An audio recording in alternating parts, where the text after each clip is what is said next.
इसके बाद हमारा जो नेक्स्ट टॉपिक है that is called seronegative spondyloarthritis. ठीक है, very very important. Seronegative वो है जिसमें रूमेटॉइड फैक्टर क्या होता है, नेगेटिव। देखिए, rheumatoid factor is a protein that is found in multiple arthritic condition. जिसमें आर एफ जो रूमेटॉइड फैक्टर है वो पॉजिटिव आ जाए, ऐसी जॉइंट प्रॉब्लम को हम सीरो पॉजिटिव कहते हैं। जिसमें आर एफ फैक्टर नेगेटिव है उसको हम सीरो नेगेटिव कहते हैं। It is the arthritis without rheumatoid factor, अभी आप लोग को बताया था। And that is no IgG antibody, that is a stronger association with HLA-B27, very very important. जिस तरह से पहले आप लोग को मैंने बताया था कि जो रूमेटॉइड आर्थराइटिस है वो HLA-DR4 है। तो इस सीरो नेगेटिव स्पॉन्डाइलो आर्थराइटिस के अंदर चार कंडीशन है जिसको हम पेयर के नाम से याद करते हैं। P for psoriatic arthritis, A for ankylosing spondylitis, I for IBD and R for reactive arthritis जिसको हम रिटर सिंड्रोम कहते हैं। और ये चारों के चारों condition they has a strong association with HLA-B27 and there has a variable occurrence inflammatory back pain associated with morning stiffness improve with exercise, peripheral arthritis, enthesitis, inflame insertion site of tendons, जहाँ पे tendon की इंजर्शन site होती है इनकी inflammation को enthesitis कहते हैं। Achilles tendon enthesitis like they can cause inflammation of the finger like sausage finger, that is classically seen in psoriatic arthritis, and uveitis, that is a condition characterized by inflammation of UV layer of the eye, which is called the middle layer of the eye। उनकी inflammation को हम क्या कहते हैं, uveitis. चले चलते हैं इन condition को हम प्रॉपर पढ़ते हैं डिटेल के साथ कि जो सीरो नेगेटिव स्पॉन्डाइलो अर्थराइटिस है इसके अंदर आप लोग कभी थोड़ी देर पहले बताया इसमें हम पेयर नमूनिक याद रखते हैं। जो पेयर नमूनिक है इसमें पी का मतलब सोराइटिक अर्थराइटिस, ए से मुराद ankylosing spondylitis, I for IBD and R for reactive arthritis. चलिए स्टार्ट करते हैं। What is psoriatic arthritis? It is associated with skin psoriasis in nail lesion. Actually, psoriasis is a T lymphocyte mediated autoimmune phenomena characterized by silvery plaques in the skin. That is the chronic condition। उसके अंदर अगर nail involvement के साथ साथ joint problem आ जाए that can cause asymmetric and patchy involvement. So dactylitis, इसमें finger involve होते हैं, pencil in cup deformity and DIP on the X-ray. तो जो पेंसिल इन कफ डिफॉर्मिटी है that is seen on X-ray, and this psoriatic arthritis commonly target DIP, distal interphalangeal joint, seen in fewer than that is one third of the patient with psoriasis। तो exam के अंदर अगर इसका सवाल आता भी है तो इससे पहले पेशेंट को स्किन लेजन होगी, वो बताएंगे कि स्किन के अंदर सिल्वरी प्लाक्स है और उसके बाद उसकी फिंगर में DIP के ऊपर पेनिसिल इनकफ डिफॉर्मिटी है। अगर इस तरह की सिनेरियो आती है थिंक अबाउट psoriatic arthritis। इसके बाद है ankylosing spondylitis। This one is very very important। It is a symmetric involvement of the spine and sacroiliac joint। Actually हमारे पास जो लो बैक है इसमें जो सैक्रम और इलियक बोन है इनके दरमियान जो ज्वाइंट है that is targeted by ankylosing spondylitis that can cause joint fusion, uveitis and aortic regurgitation। इसमें जितने भी पेशेंट आते हैं they will complaint of back pain, किसके साथ, बैक पेन के साथ। और जब आप कोस्टोवर्टेब्रल एंड कोस्टर्नल अकाइलोसिस में can cause constrictive lung disease. लेकिन the most important scenario will be के the patient will be male sick with the age of in between 20 to 40। ये मिडिल एज के अंदर, यंग के अंदर काम आना होता है, like 22 year old, 24 year old, इस तरह का क्वेश्चन आएगा। और साथ में वो बताएगा the patient has back pain and that is very very severe and the patient also has some ocular problem. तो मैं यहाँ पे तीन चीजें बता रहा हूँ कि अगर एक एग्जाम के अंदर सवाल है जिसमें यंग मेल है, young male mean it is the age between 20 to 40 presented with LBP, low back pain plus ocular symptom. तो ऑकुलर सिम्टम के अंदर इनको यूवियाइटिस होता है। क्या होता है, uveitis. these three things together combined you must think about ankylosing spondylitis। the patient investigation of choice that is called MRI। क्या करेंगे, MRI, and that will show bamboo spine। why? ये जो sacroiliac joint है इसकी stiffening होती है then that area will be look like straight like a bamboo, that is called a bamboo spine। inflammatory bowel disease, इसमें Crohn disease, ulcerative colitis often associated with spondyloarthritis। क्योंकि crown disease ulcerative colitis दोनों को combinedly हम IBD कहते हैं। अगर उन disease के अंदर हमारे पास टारगेटेडली क्या हो जाए, इन्वॉल्वमेंट ऑफ ज्वाइंट हो जाए, that is called inflammatory bowel diseases. इसके बाद है reactive arthritis, that is characterized by a classical triad known as conjunctivitis, urethritis, and arthritis. It's mean the patient can't see because of conjunctivitis, can't pee because of urethritis, and can't bend a knee, that is because of arthritis.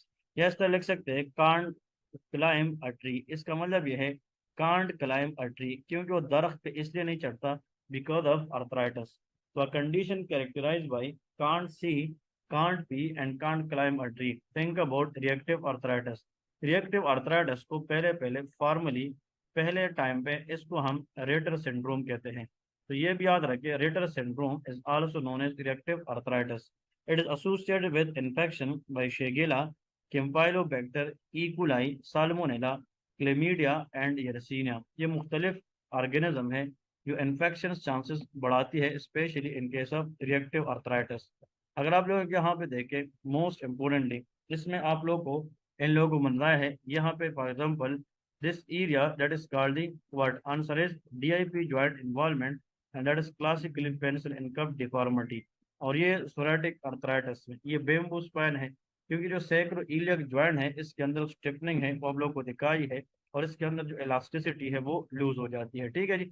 इसके बाद हमारा जो next topic है that is called what answer is systemic lupus erythematosus. तो अभी हम discuss करेंगे what is meant by systemic lupus erythematosus, very very important, जिसको हम कहते हैं SLE, that is known as of SLE। तो अभी हम डिस्कस करेंगे कि what is the mean by systemic lupus erythematosus. It is a systemic remitting and relapsing autoimmune disease. Actually SLE is a autoimmune disease which is characterized by multiple joint involvement. ठीक है, organ damage primarily due to type 3 hypersensitivity reaction। आप लोगों को याद रखना है जो SLE है इसमें जो ऑर्गन डैमेज होती है वो मेनली टाइप 3 की वजह से।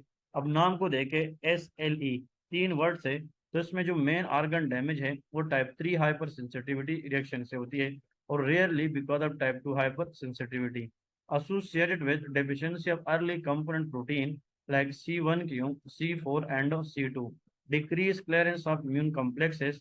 इसमें जो क्लासिकल प्रेजेंटेशन है SLE के अंदर that is a facial rash known as malar rash. Actually SLE के अंदर फेस के ऊपर जो रैश आता है that is called Mailer rash, और इस मेलर रैश की जो पैटर्न है इट लुक लाइक बटरफ्लाई। जिस तरह यहाँ पे रैश है इसी तरह ये रेश दूसरे साइड पे भी इस तरह होते हैं दूसरे फेस पे। इसको हम मेलर रेश, SLE रेश या बटरफ्लाई रेश कहते हैं। ठीक है, लेकिन इसमें जो नेजोलेबियल यहाँ पे नाक और ये हॉर्न इसके दरमियान जो एरिया है that is not involve, they are spare. And fever in a female of reproductive age increase prevalence mean in black, Caribbean, Asian and Hispanic population in the US। इसमें जो मोस्टली जो case आती है young female होगी presented with malar rash or butterfly rash followed by fever in young female. Think about SLE। SLE के अंदर अब आप आगे देखते हैं कि इसमें और क्या होती है, कहते हैं रैश और पेन। रैश के अंदर मतलब यह है कि rashes will be there known as malar rash और डिस्क्वायर्ड रैशेस। इसमें या मेलर रैश होती है या डिस्क्वायर्ड रैशेस होती है। Arthritis but that are non erosive, इसका मतलब यह है कि इन लोगों में ज्वाइंट की इन्फ्लेमेशन होती है लेकिन इसमें डिस्ट्रक्टिव आर्थराइटिस नहीं होता। इसमें ज्वाइंट की इन्फ्लेमेशन जरूर होती है लेकिन उसमें इरूजन नहीं होती। ज्वाइंट की जो एनाटमी है, इनकी जो स्ट्रक्चर है वो रिटेन होती है। Serositis inflammation of the internal cavity like pleural lining, pleuritis, pericarditis. Haematological disorder में साइटोपेनियाज होती है। Oral and nasopharyngeal ulcer usually painless. Renal disease, photosensitivity, anti nuclear antibody, immunological disorder like anti-DS DNA antibody. ये 7 note करें, very important. SLE के अंदर जो specific antibody है that is anti-DS DNA and anti Smith antibody, but exam के अंदर आता है anti-DS DNA और एंटी फास्फोलिपिड। और SLE के अंदर majority patient develop neurological disorder like seizure and साइकोसिस। तो मैं आप लोग को 30 सेकंड का टाइम देता हूँ, सारे के सारे इस पे फोकस करें, वेरी इंपॉर्टेंट। इसमें जो चीजें हैं इम्पोर्टेंटली वो हम कौन कौन सी टारगेट करेंगे। शाबाश, टेक जस्ट 30 सेकंड टाइम, इसको देके फिर आगे हम चलते हैं कि इसमें हमने अभी तक कौन कौन सी चीज पढ़ी है, तो फिर अकॉर्डिंगली हम डिस्कस करेंगे। तो इसमें जो आप लोगों ने मोस्ट इम्पोर्टेंट चीज यहाँ से नोट करनी है, इसमें बटरफ्लाई रेश होता है, स्पेशली जॉइंट प्रॉब्लम आर्थराइटिस होता है, फिर इसमें renal disease, photosensitivity and neurological disorder होता है। अब ये कहते हैं कि कभी कभार एसएलई की वजह से हार्ट के अंदर एंडोकार्डाइटिस होता है। If SLE patient develop endocarditis in the heart, that is called Libman Sacks endocarditis. देखिए सेक में एस है, E L E S L E, इससे भी एस एल ई, तो एल एस ई के अंदर भी एस एल ई है। तो इसका मतलब यह है कि infective endocarditis which is occurring in a patient of S L E, that is called Libman Sacks endocarditis. इसमें लूपस नेफ्राइटिस होता है, like glomerular deposition of DNA and anti-DNA immune complexes can be nephritic or it can be nephrotic, leads to hematuria, blood in the urine and protein in the urine, that is called of proteinuria. Most common and severe type is diffuse proliferative disorder. इसमें लिखे exam के अंदर आता है कि अगर एक patient है एसएलई की वजह से उनकी डेथ होती है, the most common cause of death in SLE, that is called renal disease, that is rapidly progressive glomerulonephritis, rapidly progressive glomerulonephritis that lead to death in SLE. फिर इसके बाद इन्फेक्शन हो सकती है, cardiovascular disease like it can accelerate coronary artery diseases, lupus patient die with redness in their cheeks, very very important. इसमें आप लोगों ने याद रखना है कि anti S S A plus pregnant patient increase risk of newborn lupus. Word इसका मतलब यह है कि अगर एक फीमेल है उसमें एंटी एस एस ए एंटीबॉडी या एंटी रोवन एंटीबॉडी आ जाए, तो उन फीमेल के अंदर ये रिस्क है कि वो आने वाले बच्चे को न्यू नेटल लूपस जो है वो ट्रांसफर करे। अगर एक बच्चे को कंजेनिटल बाई बर्थ एसएलई हो जाए, it will increase the risk of congenital heart block, periorbital or diffuse rashes, transaminitis and cytopenia at birth. लेकिन एसएलई के अंदर जो सबसे इंपॉर्टेंट चीज़ आप लोगों ने समझनी है, ये मल्टी सिस्टेमिक डिजीज है जिसमें मल्टीपल आर्गन डैमेज होती है। लेकिन एसएलई के अंदर इन लोगों ने दो तीन बातें नहीं की है, वो आप लोग लिख ले कि एसएलई में हमने कौन कौन सी चीज़ें याद रखनी है। अब बहुत इंपॉर्टेंट बात बताने जा रहा हूँ कि एग्जाम के अंदर आ जाए कि एसएलई के लिए बताए सेंसिटिव एंटीबॉडी, हाँ जी sensitive antibody. So if the question comes, कि what is the sensitive antibody for SLE? That is called ANA, anti-nuclear antibody. That is antibody sensitive for SLE. लेकिन अगर इस तरह क्वेश्चन आ जाए कि what is the specific antibody, then it is called anti-dsDNA. तो जो anti-dsDNA है वो SLE के लिए स्पेसिफिक है, और जो एंटी न्यूक्लियर एंटीबॉडी है वो एसएलई के लिए सेंसिटिव है। एक होता है ड्रग इंड्यूस एसएलई, इसका मतलब ये है कुछ ड्रग ऐसे है कि वो लूपस लाइक सिम्टम कराते हैं। इसका मतलब यह है कि अगर एसएलई ड्रग इंड्यूस की वजह से है, कुछ ड्रग की यूज की वजह से है, उसमें जो एंटीबॉडी है they are called anti histone antibody. So the most sensitive antibody for SLE, that is called ANA, the most specific antibody for SLE anti dsDNA, and the drug induced SLE that is anti histone antibody. इसमें अब आप लोगों ने याद रखना है the most important वो drug जो एसएलई लाइक सिम्टम करा सकती है, like hydralazine, that is anti hypertensive agent, can cause SLE like symptom. Another is isoniazid, क्या होता है isoniazid, एंटी ट्यूबरकुलर है। और the third one is called procainamide. अब ये जो प्रोकेनामाइड है it is a drug use for the treatment of arrhythmias, इसकी वजह से भी एसएलई लाइक सिम्टम्स होते हैं। Now mix connective tissue disorder का मतलब यह है कि ऐसा कंडीशन जिसके अंदर feature of SLE, systemic sclerosis and polymyositis associated with U one RNP antibody. इसका मतलब ऐसा कंडीशन जिसमें एक से ज्यादा ऑटो इम्यून डिजीज की सिम्टम आ जाए तो उसको मिक्स कनेक्टिव टिश्यू डिसऑर्डर कहते हैं। And the most common specific antibody for mix connective tissue disorder that is called anti U one RNP antibody. इसके बाद आता है anti phospholipid syndrome, is called APS, anti phospholipid syndrome, very important. It is a primary और secondary autoimmune disorder most commonly in SLE, diagnosed based on clinical criteria including number one history of thrombosis। जो anti phospholipid syndrome के patient आते हैं, in those patient there will be history of thrombosis it may be arterial और venous. Recurrent history of abortion, इनमें क्या होती है, abortion along with laboratory finding of lupus anticoagulant, anti cardiolipin antibody और anti beta 2 glycoprotein 1 antibody. इसका मतलब यह है कि ऐसी फीमेल जो प्रेजेंट करें with a history of recurrent arterial or venous thrombosis. The classical example will be DVT, deep vein thrombosis, followed by recurrent abortion. Think about antiphospholipid syndrome. The antibody which should be checked for this disease, that is called what, anticardiolipin and beta 2 glycoprotein antibody. Anticardiolipin antibody can cause false positive VDRL and PRP, RPR. Lupus anticoagulant can cause prolonged PTT that is not corrected by addition of normal free platelet. That is not important. लेकिन anti phospholipid के लिए आप लोगों ने याद रखना है कि इसमें दो चीजें, a history of recurrent DVT, deep vein thrombosis followed by recurrent history of abortion. Always think about anti phospholipid syndrome. ठीक है जी। इसके बाद कुछ मजीद दो तीन चीजें हैं छोटी छोटी, वो भी करते हैं। That is polymyalgia rheumatica. It's mean के इसमें pain and stiffness in the proximal muscle. Poly mean multiple, myalgia mean pain in the muscle. Actually, in this condition, the patient characterized by pain and stiffness in the proximal muscle, like shoulder and hip, often with fever, malaise, and weight loss. And these are non-specific symptoms. Do not cause muscular weakness.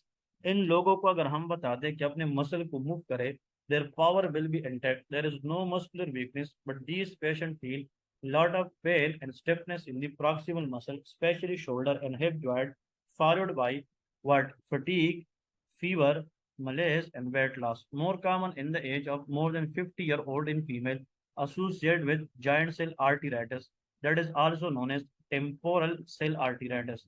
अब ये हम आगे पढ़ेंगे vasculitis के अंदर temporal arteritis. It is the inflammation of temporal artery.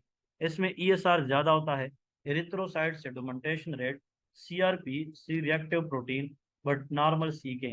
इस normal CK का मतलब ये है कि एक्चुअली इन पेशेंट के अंदर नो लाइसिस ऑफ मसल, क्योंकि जो सीके हैं इसका बढ़ जाना is one of the indication for muscle injury. तो इन लोगों के अंदर मसल पावर ठीक है, muscle will be okay, but there is for example no CK increase in polymyalgia rheumatica. इसमें जनाब treatment rapid response to low dose glucocorticoid. इसकी एग्जैक्ट काज भी अननोन है।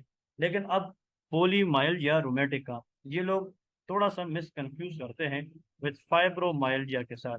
It is also most common in female, but it is in younger age. ये तो older age के अंदर है, ये यंगर एज में है। It is a chronic wide spread musculoskeletal pain associated with tender point, stiffness, paresthesia, poor sleep, fatigue, cognitive disturbance, that is called fibro fog.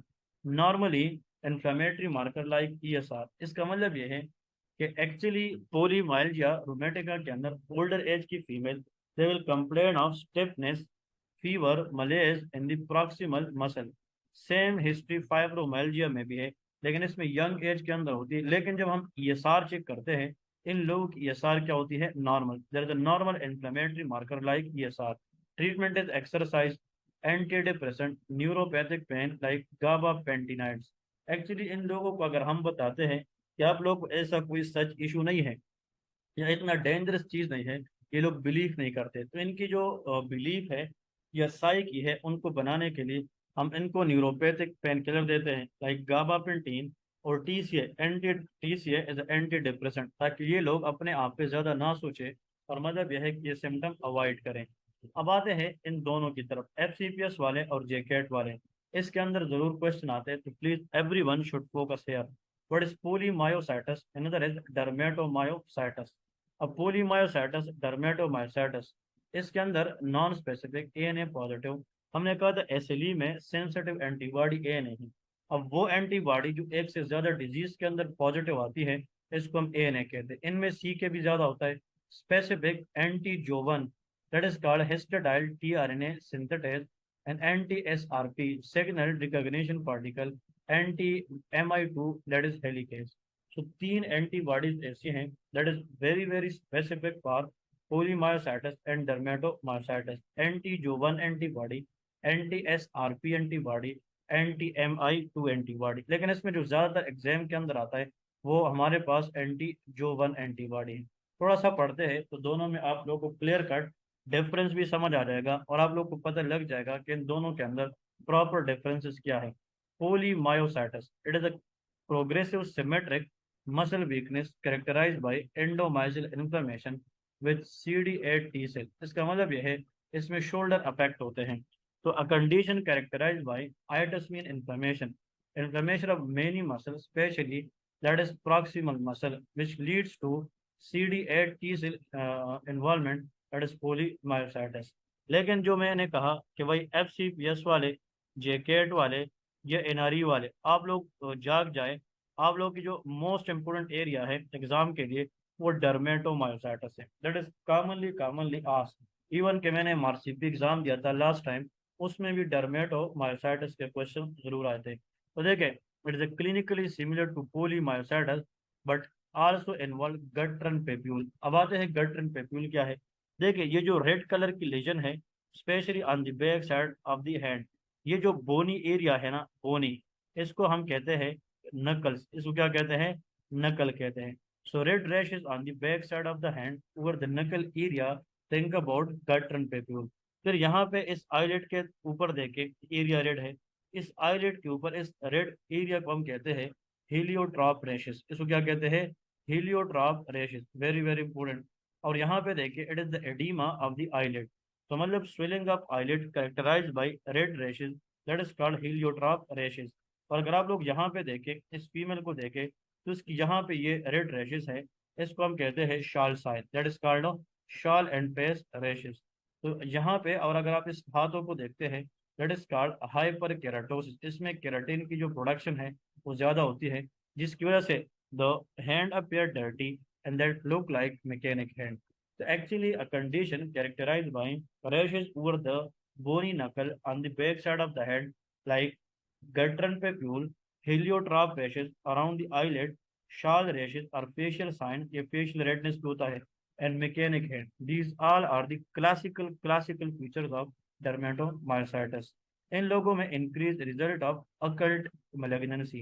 occult mean hidden। अगर इन लोगों को हम सही तरीके से टाइमली ट्रीट ना करें तो इन लोगों के अंदर हिडन मेलिग्नेंसी के चांसेस ज़्यादा होते हैं, और इसके अंदर CD4 T सेल इन्वॉल्व होता है। जो पोलीमायोसाइटिस है उसमें CD8 होता है, और जो डर्मेटोमायोसाइटिस है इसमें CD4 होता है। इसके बाद एक और कंडीशन है that is known as myositis ossificans. What is mean by this? It is a heterotopic ossification involving skeletal muscle. heterotropic ossification involving skeletal muscle, especially quadriceps, that is present in the lower limb, associated with blunt muscle trauma, present is a painful soft tissue mass।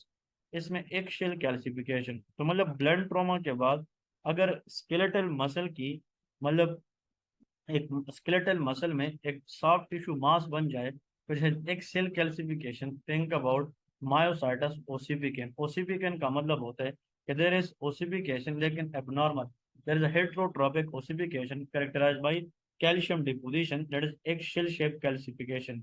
इसमें metaplastic bone surrounding area fibroblastic proliferation, benign, but it is mistaken for sarcoma। But I should not prefer that you should focus on this topic a lot। what is most important that was polymyositis and dermatomyositis। यहाँ तक हमारा माशाल्लाह अच्छा खासा cover हो गया। कल से हम एक न्यू कंसेप्ट की तरफ जाएंगे, that is called vasculitis. See you tomorrow. अल्लाह हाफिज।